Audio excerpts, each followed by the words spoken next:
This just in, we have a break in the case of the Happy Face Killer. A name to the infamous Happy Face Killer has now emerged. What we really know about this case and how it led to the suspect.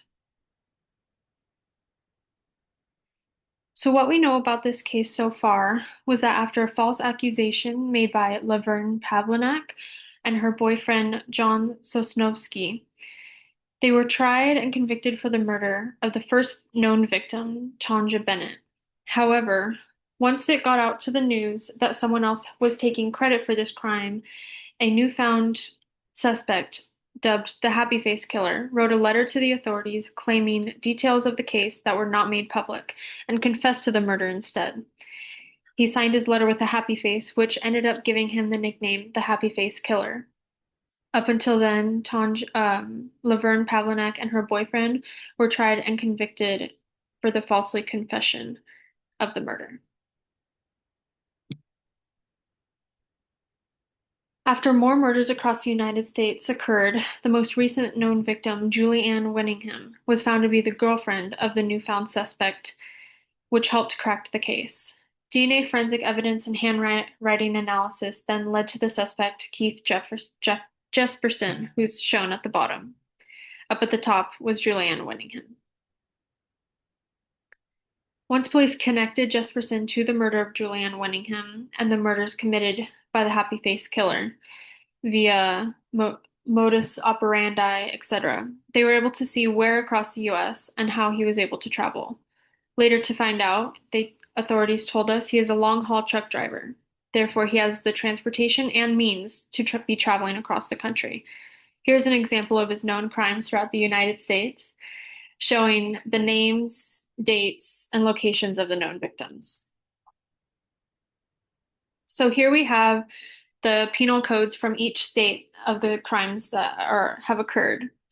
So far, he will be tried for at least 8 counts of first-degree murder for the premeditation, multiple counts of kidnapping, multiple counts of rape and assault, and arson. For each state, he has multiple warrants out for his arrest and is suspected to be tried at the highest legal capacity. Here for California, we have the first-degree murder penal code, kidnapping penal code, aggravated kidnapping, and rape penal code, also known as sodomy or sexual penetration. For Florida statutes, we have the premeditated murder, kidnapping, rape, and tampering with physical evidence. I'm sorry, those are my dogs. We also have Washington, Wyoming, and Oregon's penal codes for such crimes, and most likely he will be tried in each state separately. For the modus operandi, Jesperson's MO, or his typical way of committing the crime, as we know, that typically he has been the offender to women between the ages of 21 and 45 years old. Mostly their occupation has been sex workers, hitchhikers, transients, etc. Most likely the high-risk level crime or citizens. Location in areas where the victims would not be likely missed or reported missing are where we found the bodies and where we know they've come from. It seems like he typically finds them at a bar, side of the road, or truck stops during the breaks from his truck route because he's a long-haul driver.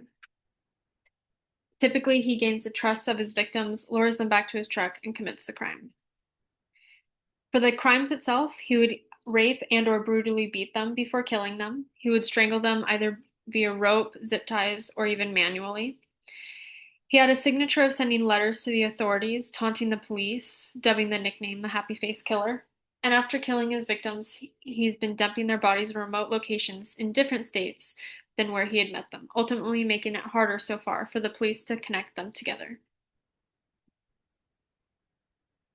The public warning we are issuing you all is to consider Jesperson to be unarmed but considered extremely dangerous. He has a tendency of violence towards women, including but not limited to assault, kidnapping, rape, and murder. He's not known to wear any disguises or go by any aliases, but if you are a woman in the age range or occupation we believe he targets, we suggest you do not travel alone, do not accept any rides from any individual, and be on the lookout for a purple semi-trailer truck that he's been known to be driving.